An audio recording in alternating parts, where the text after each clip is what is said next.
Де немає перспективи для розвитку молоді, там немає майбутнього. Молодь на батьківщині Євгена Коновальця у селі Зашкові не хоче сидіти склавши руки. Не скаржимось, проте хочемо розвиватись. У самому серці села бачимо громадський простір зі створенням місцини для спортивно-культурного дозвілля. Зараз це місце радше нагадує кадри з Чорнобильської зони. Натомість бачимо тут перспективно наповнений громадський мультиспортивний простір «Центральний парк Зашків». Одна з основних цілей цього проєкту – забрати дітей з автомобільних доріг, де для них небезпека. Проте дати змогу розвиватись, згуртувавши їх довкола добрих ініціатив з відповідною інфраструктурою.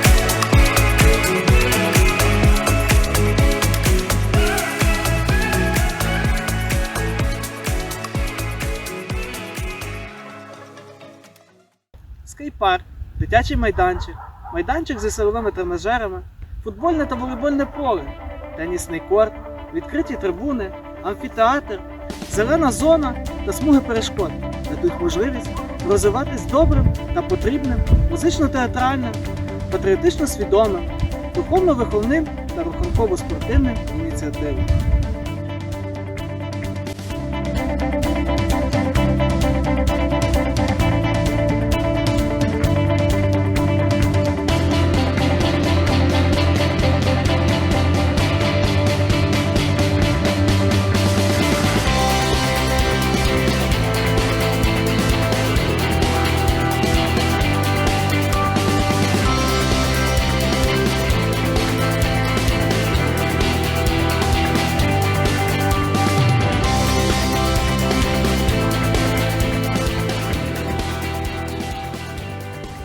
Заростей на стадіоні, ржавих радянських турників, перегнилих лавок.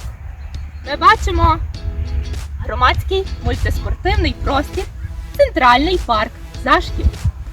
Сучасний, оснащений громадський простір створить середовище, яке покликане акумулювати здорові, екологічні, патріотично свідомі ініціативи, щоб стратегічно творити платформу для розвою зрілих особистостей громади.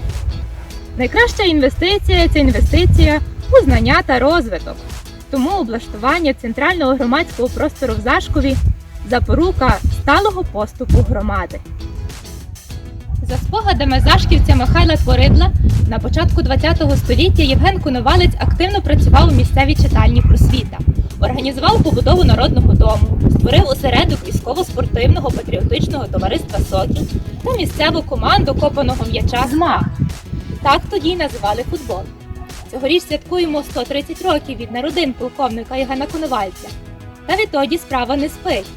Щорічні виїзди та табори для пластунів, перегляди кіно під відкритим небом, велопробіги, концерти, виступи, спортивні змагання, розмаїті забави, катехетичні зустрічі, широко відомий Зашківфест єднають та якісно змінюють не тільки мешканців Зашкова, а й сусідніх Заруців, Завадова, Дорошева та околиць.